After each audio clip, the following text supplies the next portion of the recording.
Kembali Anda menyaksikan Breaking News Kompas TV terkait dengan kasus pembalakan liar Adeline Lis yang sudah tiba di Indonesia. Untuk informasi terkini, kita akan bergabung dengan jurnalis Kompas TV Agi Kurniasandi di Kejaksaan Agung Jakarta.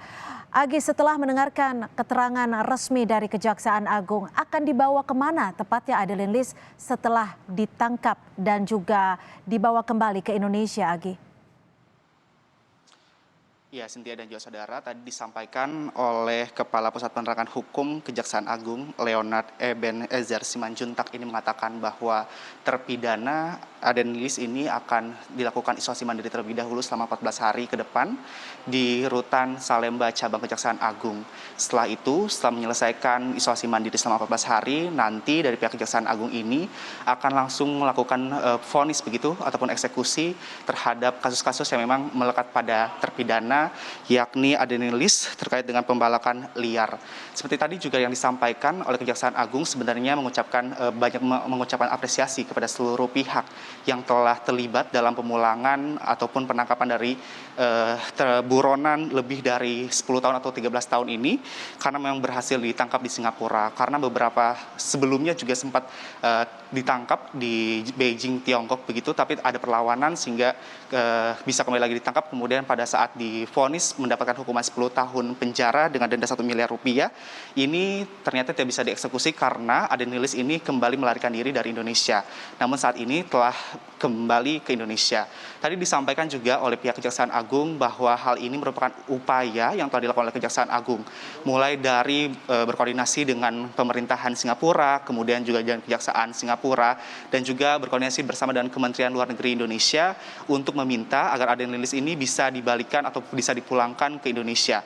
Setidaknya Cynthia, tadi disampaikan ada 3 skema sebelumnya sebelum berhasil dipulangkan ke Indonesia. Ada 3 skema yang telah dilakukan oleh pihak Kejaksaan Agung untuk memulangkan ataupun mengambil Adeline Lis untuk melakukan eksekusi.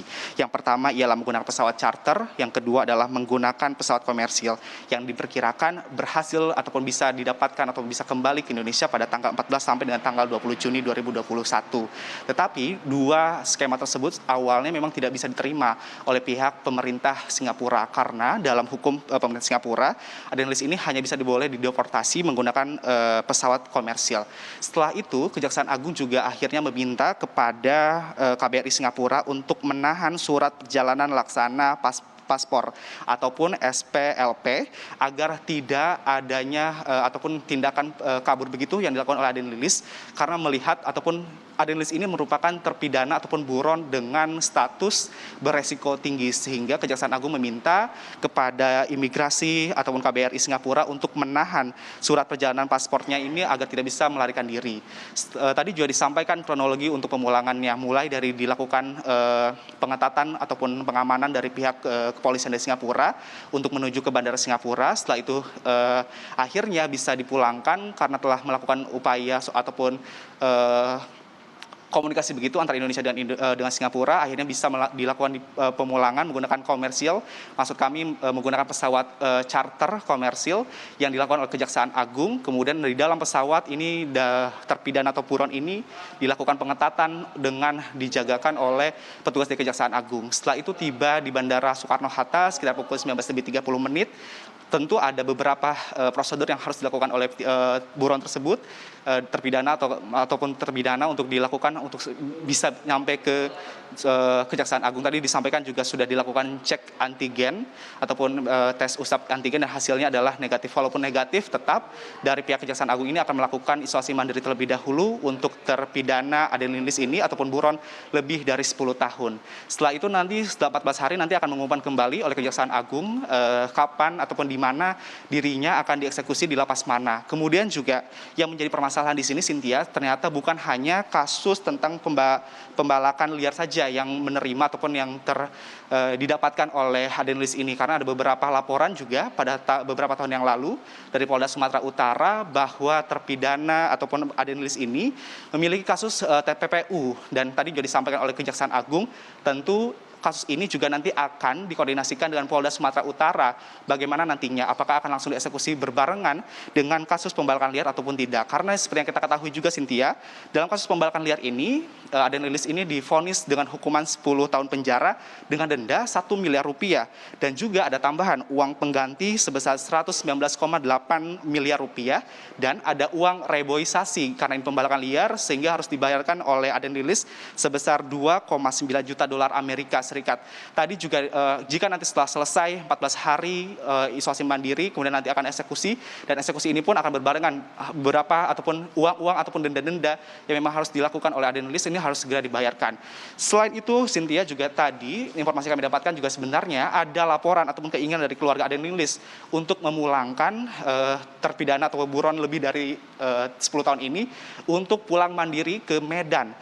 Hal itu dilakukan oleh putranya Aden Lilis yang menyurati Kejaksaan Negeri Sumatera Utara agar ayahnya ini bisa pulang ke Medan, karena pihak dari keluarga juga telah menyiapkan persiapan kepulangan dirinya untuk ke Medan, dengan meminta juga kepada Kejaksaan Negeri Sumatera Utara untuk penahanannya Aden Lilis ini jangan sampai di Jakarta melainkan di Medan atau Sumatera Utara. Tetapi hal ini tentu ditolak mentah-mentah oleh Kejaksaan Agung karena memang kewenangan penegakan hukum ini berada di Kejaksaan Agung, sehingga Kejaksaan Agung menginginkan Aden Lilis ini untuk dibawa ke Jakarta dan akhirnya bisa dibawa ke Jakarta. Dan karena ada laporan tersebut juga dari Kejaksaan Agung ini meminta ataupun berkoordinasi dengan Polda Sumatera Utara untuk melakukan penjagaan secara ketat di Bandara Sumatera Utara. Ditakutkan karena ini adalah buron resiko tingkat tinggi, adanya tindakan-tindakan yang tidak diinginkan ataupun berhasilnya kabur dari Aden Lilis ke Sumatera Utara ataupun ke Medan. Sehingga sampai saat ini ternyata Aden Lilis berhasil ditangkap oleh Kejaksaan Agung dan hari ini akan langsung berada di Rutan Salemba cabang Kejaksaan Agung. Nanti kita tunggu Cynthia, setelah 14 hari ini Aden Lilis ini akan dipidana atau dieksekusi di lapas mana, kemudian juga bagaimana nanti proses denda-denda ataupun yang harus dibayarkan karena hukuman ataupun karena kasus pembalakan liar ini oleh Aden Lilis yang telah buron ataupun bisa dikatakan buron kelas kakap, bahkan dikatakan oleh pihak Kejaksaan Agung ini merupakan buronan ataupun terpidana dengan resiko sangat tinggi. Cynthia. Iya Agi, buronan dengan resiko sangat tinggi, 13 tahun melarikan diri dan dinilai tidak kooperatif untuk menjalani masa hukumannya karena Aden Lilis sudah ditetapkan sebagai terpidana. Dari informasi yang Anda peroleh Agi, adakah pemeriksaan terhadap pihak-pihak lainnya yang diduga ataupun apakah ada kemungkinan pihak-pihak yang membantu Aden Lilis melarikan diri, Agi? Sebenarnya tadi sempat disinggung Cynthia oleh pihak dari Kejaksaan Agung karena memang ini berhubungan dengan keimigrasian begitu Cynthia. Karena mengapa seorang buronan yang telah keluar negeri begitu bertahun-tahun sampai dengan lebih dari 10 tahun atau 13 tahun tepatnya berada di Singapura ataupun di luar negeri, tetapi bebas begitu di waktu saat pemeriksaan dari pihak dari bandara ataupun dari pihak imigrasi. Kalau tadi disampaikan oleh Kejaksaan Agung, tentu ini juga akan menjadi catatan dan akan menjadi juga pertimbangan nantinya setelah 14 hari isolasi mandiri, tentu akan ada pemeriksaan lebih lanjut dibarengi dengan eksekusi yang memang harus dilakukan oleh Aden Lilis ini. Kita juga selain adanya proses-proses ataupun pihak-pihak yang diduga ada yang membantu untuk melarikan diri dari Aden Lilis ini, jika nantinya ada, tentu akan dari Kejaksaan Agung ini akan menyampaikan secara resmi bahwa ada kaitannya ataupun ada peran-peran lain di luar kasus pembalakan liar yang telah dilakukan oleh dirinya. Selain itu juga yang tadi sebelumnya saya sampaikan, karena ini bukan hanya pembalakan liar saja ternyata Cynthia, karena ada dugaan tindak pidana pencucian uang juga yang disampaikan oleh Polda Sumatera Utara. Ini juga yang nantinya akan kita tunggu apakah nanti setelah eksekusi ataupun berbarengan dengan eksekusi nanti dari pihak Kejaksaan Agung ini akan melakukan pemeriksaan lagi, dan apakah juga akan ada tersangka baru ataupun orang-orang yang di balik ini semua yang membantu Aden Lilis untuk melarikan diri ke luar negeri.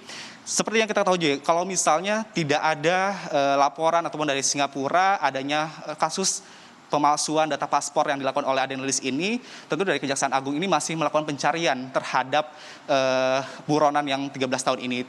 Karena itu dari Kejaksaan Agung tentu berterima kasih kepada para pihak imigrasi Singapura yang ternyata memiliki kecurigaan pada tahun 2018 dengan atas nama Hendro Leonardi, karena pada saat diperiksa ternyata memang ada kecurigaan dengan Aden Lilis yang saat itu juga sudah termasuk red notice pada tahun 2018. Setelah diperiksa dan setelah dilakukan penangkapan pada Maret 2021, ternyata benar orang yang dicari ataupun orang atas nama Hendro Leonardi ini merupakan Aden Lilis yang masuk ke dalam red notice ataupun Interpol, buronan kelas kakap yang telah melarikan dari Indonesia selama 13 tahun. Setelah itu barulah adanya koordinasi ataupun laporan kepada pemerintah Indonesia. Dari sisi lain, pemerintah Indonesia akan meminta kepada pemerintah Singapura untuk segera memulangkan Aden Lilis. Tujuannya tentu untuk menyelesaikan masalah-masalah apa saja yang sebenarnya mengikat ataupun yang dilakukan oleh Aden Lilis selain dari pembalakan liar. Informasi sementaranya ada TTPU yang yang telah dilaporkan oleh Polda Sumatera Utara, dan juga tentu ada pihak-pihak dimungkinkan akan ada pihak-pihak lain yang membantu dari pelarian ataupun kaburnya dari buron kelas kakap ini. Cynthia. Iya, Agi, dari pantauan Anda tadi juga menyatakan bahwa pihak keluarga dari Adelin Lis meminta Adelin Lis untuk dipulangkan ke Sumatera Utara secara mandiri, tapi ini ditolak oleh Kejaksaan Agung. Lalu dari pantauan Anda, apakah ada pihak keluarga ataupun kuasa hukum yang ada di Kejaksaan Agung ketika Adelin Lis tiba di Indonesia, Agi? Kalau pantauan kami di lapangan ataupun tepatnya di kantor Kejaksaan Agung, Cynthia, tidak ada pihak keluarga ataupun kuasa hukum dari Aden Lilis yang memang tiba untuk menyambut kedatangan dari buronan kelas kakap ini atau buronan yang telah kabur selama 13 tahun ini. Karena tadi selama kami berada di Kejaksaan Agung juga hanya ada beberapa tim dari Kejaksaan Agung yang telah menjaga atau persiapan. Kemudian sebelum datangnya dari terpidana ini juga sudah ada penjagaan yang cukup ketat yang dilakukan oleh pihak kepolisian. Pada saat penyampaian konferensi pers pun tidak ada perwakilan dari Aden Lilis ataupun pengacaranya ataupun dari keluarganya yang ingin menyampaikan terkait dengan hal ini. Tentu kemungkinan besar pengacara dan juga keluarganya masih ada di Sumatera Utara. Baik, terima kasih atas laporan Anda, Agi Kurniasandi, jurnalis Kompas TV melaporkan langsung dari Kejaksaan Agung. Terima kasih, Agi. Saudara, breaking news Kompas TV masih akan kembali selepas jeda, tetaplah bersama kami.